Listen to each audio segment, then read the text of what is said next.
ባለፈው አዲስ ኪዳን አዲስ ሰው ያረጋል የሚል ሐሳብ ነው ያለ። ስንቶች ነበራችሁ? እዚህ ይላችኋል። አዲሱ ኪዳን ሰውን ምን ያረጋል? አዲስ ያረጋል። አሁን ያለነው ብሉይ ኪዳን ላይ አይደለም።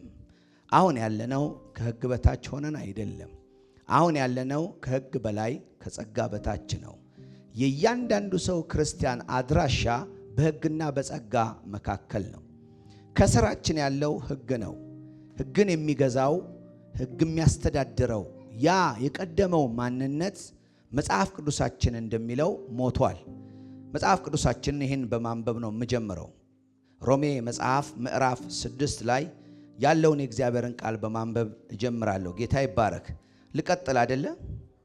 አልሰማዋችሁም? ልቀጥል አይደል? አለን አላለን? ምን ይመጣል ነው አይደል? አዎ እንደው ዝም ብዬ ነው። እግዚአብሔር የተባረከ ይሁን። እንዲህ ይላል የእግዚአብሔር ቃል ሲናገር ከቁጥር 3 ጀምሮ አነባዋለሁ።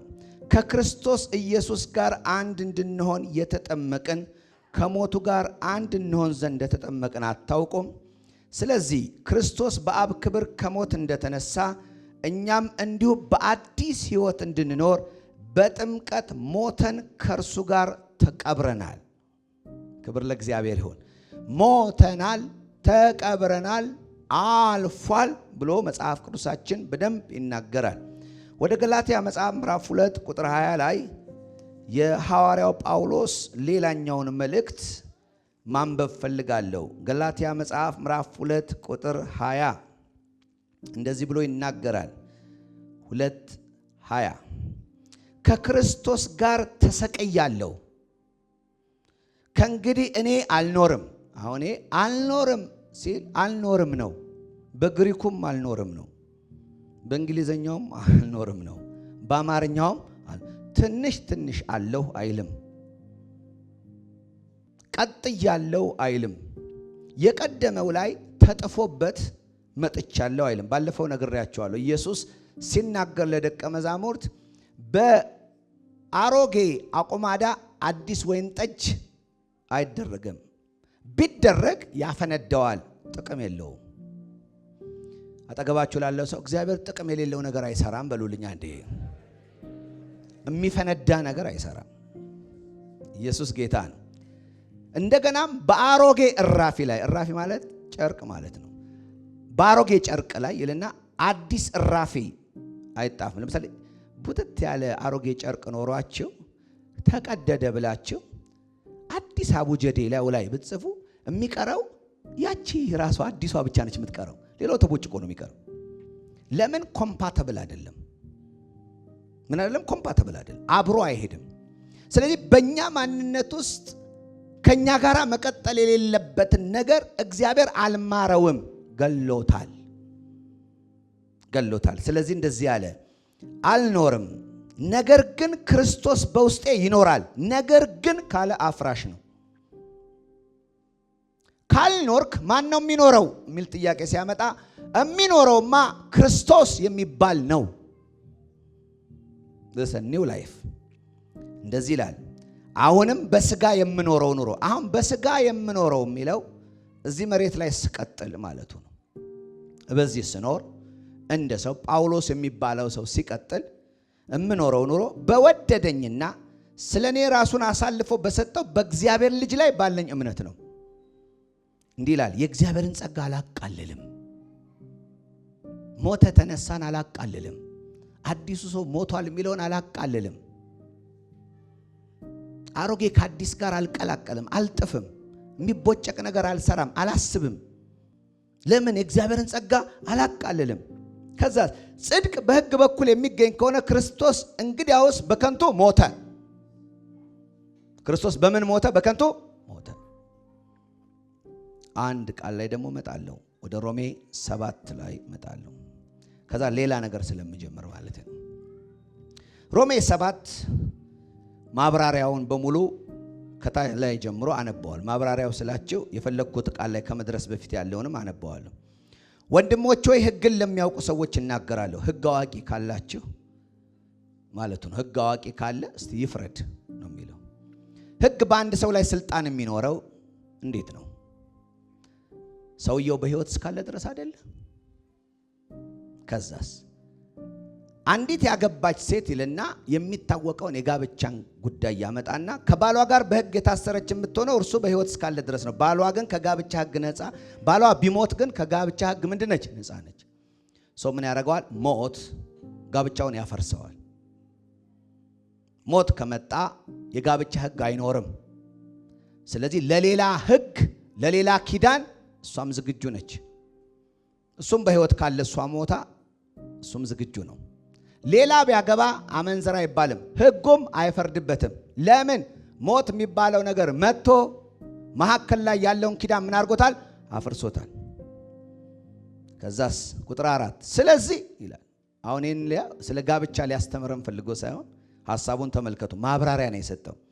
ወንድሞቼ ሆይ እናንተም በክርስቶስ ሥጋ ይላል። በማ ሥጋ?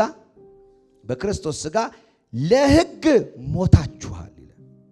ይሄ በስፒሪቹዋል ዓለም ላይ በመንፈሳዊ ዓለም ላይ ሞት የሚባል ነገር በትክክለኛ ነገር የተፈጸመ ነው።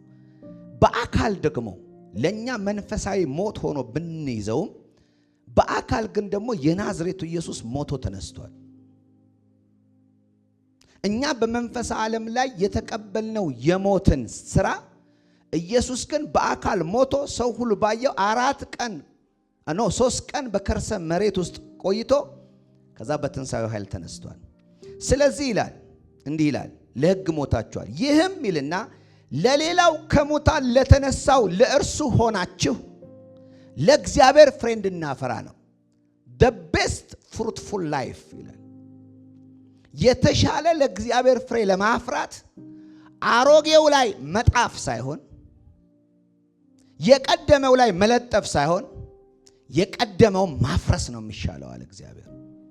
ለዚህ ነው የቀደመው ኪዳን ፈርሷል የሚለው፣ ሕግም ምን ብሏል? አክትሟል የሚለው። ስለዚህ በዚህ መንገድ ይሄንን ከተረዳን ወደ አንድ ነገር እንመጣለን። ሥጋ ምንድን ነው? ምጽፉ ሰዎች ሥጋ ምንድን ነው? አንድ ዳግመኛ የተወለደ ሰው ከሕግ በላይ ከጸጋ በታች የሆነ ሰው በሕይወቱ ለክርስቶስ ሞቻለሁ በሚል ዕለት ዕለት በሕይወቱ የሚገልጠው የእግዚአብሔር ሕይወት አለው። ይህንን በሚያደርግበት ጊዜ በውስጡ የሚታገል ነገር አለ። ብዙዎቻችን ስለዚህ ስለሚታገለው ነገር በጎ ነገር ማድረግ እየፈለገን እየሳትን ለእግዚአብሔር ማፍራት ፈልገን ባለማፍራት ስንገኝ እንደ ምንሻው መሄድ ፈልገን ሳንሄድ ስንቀር ቀጥታ አእምሯችን የሚመጣው አንድ ነገር ላይ ነው። የቀደመውም የቤተ ክርስቲያን ትምህርት የሚነግረን ዕለት ዕለት ሙቱ የሚል ትምህርት ነው ያለን። እየሰማችሁ ነው? ዕለት ዕለት መሞት የት ቦታ የሚለውን አልነገሩንም። ዕለት ዕለት መሞት ሲባል ስለ ዕለት ዕለት መሞት ካሰባችሁ ዕለት ዕለት ዳግመኛ ተወለዱ ማለት ነው። ዕለት ዕለት ግን ሰው ዳግመኛ አይወለድም። ይወለዳል? አይወለድም። ዕለት ዕለት መሞት ምን ቦታ ስንል የምናነሳው ሥጋ የሚል እናነሳለን። ሥጋ ሁለት ትርጉም አለው። አንደኛው ሥጋ ስላለን ስለዚህ ሥጋ ነው። ይህንን ኢየሱስ ክርስቶስ ሲመጣ በከበረው መንፈሱ አማካኝነት ለሚሞተው ሰውነታችን ሕይወትን ይሰጠዋል። አሜን። መነሳት ይመጣል። ሥጋና ደም የእግዚአብሔር መንግሥት አይወርሱም ብሎ የሚናገረው ስለዚህ ሲናገር መጽሐፍ ቅዱሳችን ላይ ግን ሥጋን ሐሳብ እንደሆነ ይነግረናል። ዛሬ አሁን አንድ የዳነ ሰው በአዲሱ ኪዳን ሲኖር የድሮውን ኪዳን እንደ ሕግ ሊያመጣ የሚያስብበት ዋናው ምክንያት አታደርግ ካልተባለ አንድ ሰው ያደርጋል። በሕጉ እንዲህ ትሆናለህ ካልተባለ አንድ ሰው ልክ አይገባም። ስለዚህ ሕጉ ጥሩ ነው። ሰዎችም ምን ያደርጋል? እንዲህ ካረክ እንዲህ ታረጋል። እግዚአብሔር ሕጉን ሲሰጣቸው እንደዛ ነው ያለው። ይሄን ካረጋችሁ ይሄ ይሆንላችኋል፣ ይሄን ካላረጋችሁ ይሄ ይመጣል። ስለዚህ የሚሆንባቸው ነገር ስላለ የሚሆንባቸው ነገር እንዳይሆን ሲሉ ያንን ሕግ ይፈጽማሉ። ይሄንን ያስተዳደረበት መንገድ ኦልድ ኮቨናንት ይባላል። እሱ ስላከተመ አሁን ከውስጥ ወደ ውጭ የሚወጣ ሕይወት እንጂ ከውጭ ወደ ህይወት ወደ ውስጥ የሚገባ ህይወት የለም። ህግ ከውጭ ወደ ውስጥ ሲያስገባ፣ ጸጋ ግን ከውስጥ ወደ ውጭ ያወጣል። ለዚህ ነው በልቦናቸው ላይ ምን አደርጋለሁ? ሕጌን እጽፈዋለሁ አለ። ያኛውስ ውጪ ባለ ድንጋይ ላይ የተጻፈ ጽሑፍ ነው ይላል። ስለዚህ ልክ አሁን ቤተ ክርስቲያን ስንመጣ ሰዎች በአጠቃላይ ለመኖር ይህንን ህይወት ሲሄዱ ብዙ ብልሽቶች፣ ችግሮች ሲገጥሙ ሰዎች ቀጥታ የሚያነሱት ምንድነው? የህግ ስብከት ይጀምራሉ። ስለዚህ ምን እናስባለን? ሰውን ጻድቅ ለማድረግ ህግ ወሳኝነት ያለው ነገር ነው። ልናነሳሳው ይገባል። ካልሰጠህ፣ እንዲህ ካላረክ፣ እንዲህ ካልሆንክ ይሄ ይመጣብሃል ብንለው ሰው ስለሚመጣበት ነገር ሲልህ ይስተካከላል የሚል በአዲሱ ኪዳን ውስጥ ተቀላቅሎ የገቡ ትምህርቶች አሉ። ለዚህ ነው መድረኮቻችንን በሙሉ ስታስቧቸው የሆነ ነገር ለማግኘት የሆነ ነገር በማግኘት ላይ የተመሰረቱ ስብከቶች ናቸው። which is የአዲስ ኪዳን መልእክቶች አይደሉም። ስለዚህ እኛ የእግዚአብሔርን ህይወት ለመኖር የተሰጠንን ሲነግረን ከሙታን ለተነሳው ለእርሱ እንድንሆን እግዚአብሔር የሰጠን አዲስ ህይወት አለ። ማንም በክርስቶስ ቢሆን ሙሉት ዳሹን አረድገሙን አዲስ ፍጥረት በሉ አንዴ። አዲስ ፍጥረት አዲስ ፍጥረት የተባለ በአዲሱ ኪዳን የተወለደ አለ። አሮጌ አይሆንም። እሱ በጋብቻ በሞት በክርስቶስ ስለተለየ አሮጌው አሁን አሮጌው ሊተዳደር የሚችልበት መንገድ የለም። ሞቶ ተነስቷል ስንል የተነሳው ሌላ ነው፣ የሞተው ሌላ ነው። ስለዚህ የአንድን ሰው የህይወት ስርዓት ለማስተካከል የሚያስፈልገው አዲሱን ሰው እንዲቀበል በየቀኑ መስበክ ሳይሆን መጽሐፍ ቅዱሳችን ላይ ስጋ የሚለውን ሐሳብ ልንረዳው ያስፈልጋል። ኦኬ፣ አንደኛ ቆሮንቶስ ምዕራፍ 1 ቁጥር 26 ላይ ፈጠን ብዬ እሄዳለሁ። መጽሐፍ ቅዱሳችን ላይ ስጋ የሚለው ሐሳብ ሁለተኛው ቅድም አካላዊ እንደነገርኳችሁ ሐሳብ ነው። መጽሐፍ ቅዱሳችን የስጋ ስራ ይላል። የምን ስራ? እስቲ ከኔ ጋር የስጋ ስራ ብሎ አንዴ የስጋ ስራ ይልና ይነግረናል። የስጋ ስራዎች ይነግረናል። ስጋዊ ክርስቲያን የሚል ነገር እናነባለን። ሕፃናት ናችሁ፣ ስጋውያን ናችሁ ብሎ በትክክል ይነግረናል።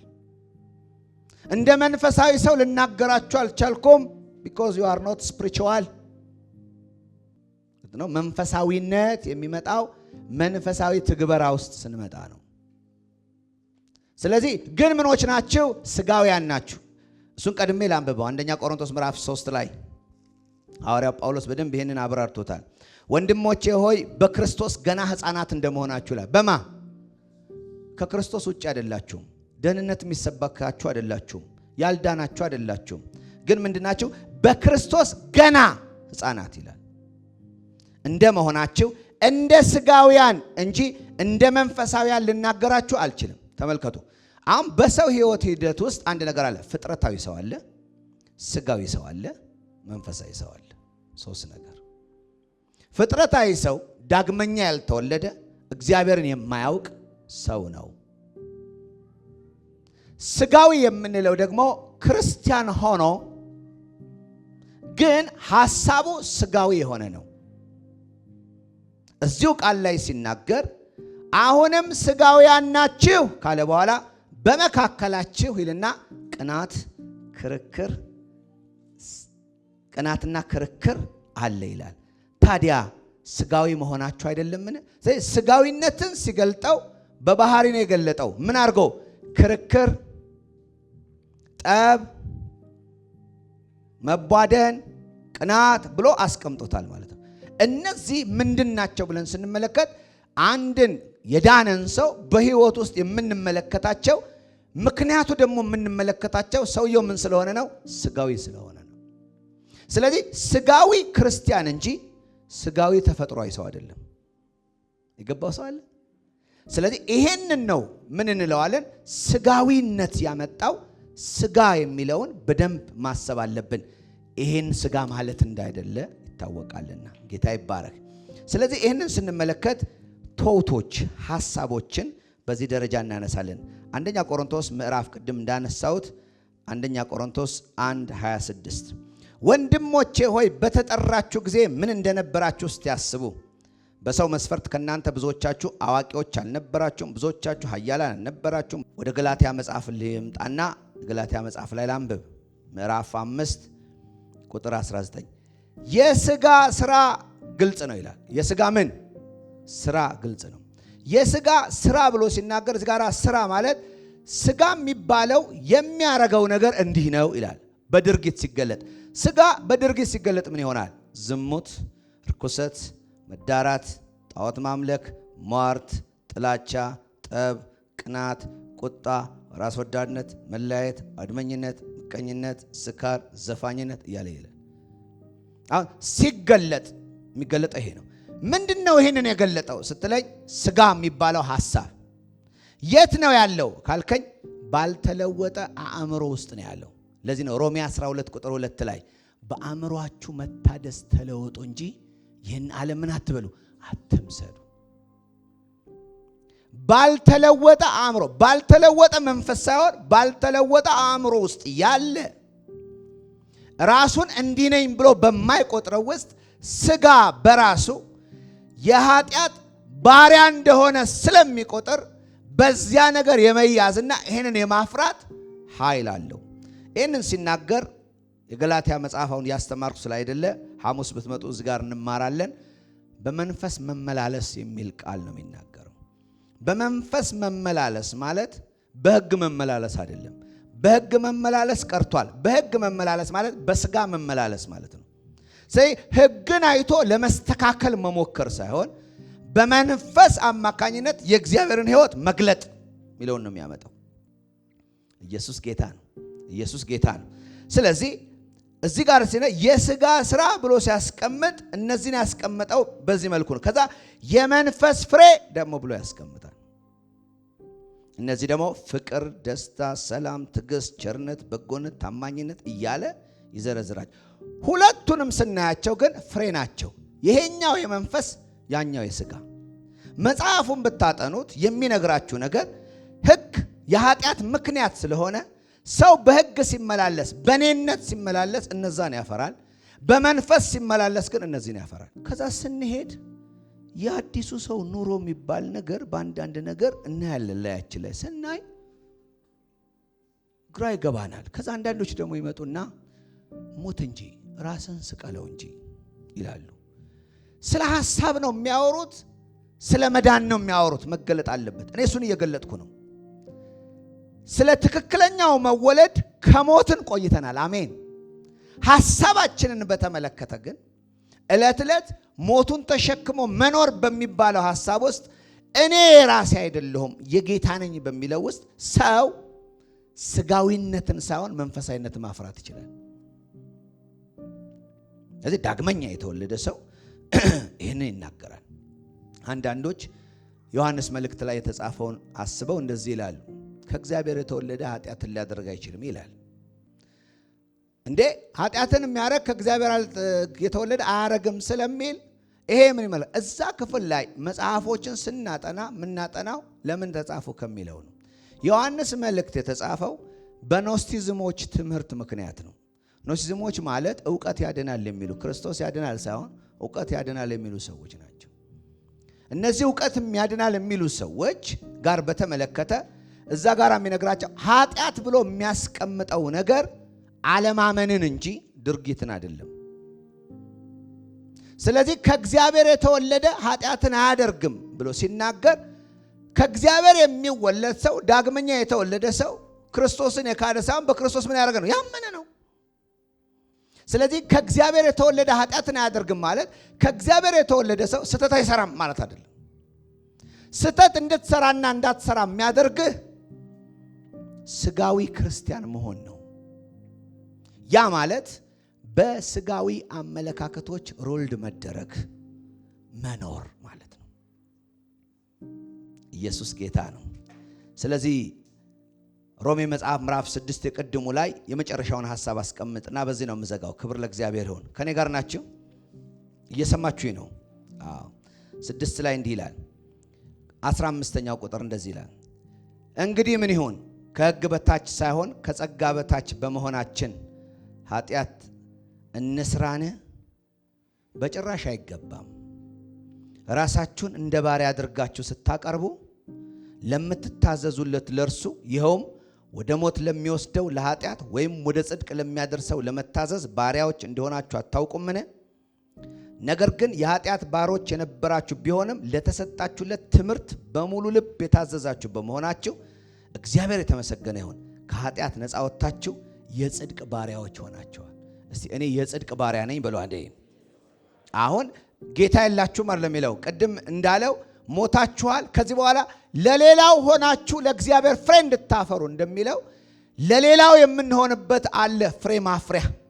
ስለዚህ እዚህ ጋር ሲናገር እናንተ የምን ባሪያ ናችሁ? የጽድቅ ባሪያ። ስለዚህ አንድ ሰው እኔ የጽድቅ ባሪያ ነኝ፣ ልታዘዘው የሚገባ ጽድቅ የሚባል ህይወት አለ፣ አእምሮዬንም አድሰው። ስለዚህ የጽድቅን ባርነት የተረዱ ሰዎች ምን እንላቸዋለን?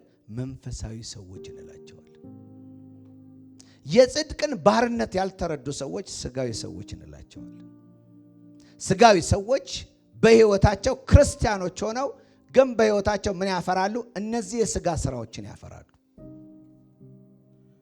ስለዚህ መንፈሳዊ ለመሆንና መንፈስን ፍሬ ለማፍራት ሰው የጽድቅ ባሪያ መሆኑን ማወቅ አለበት።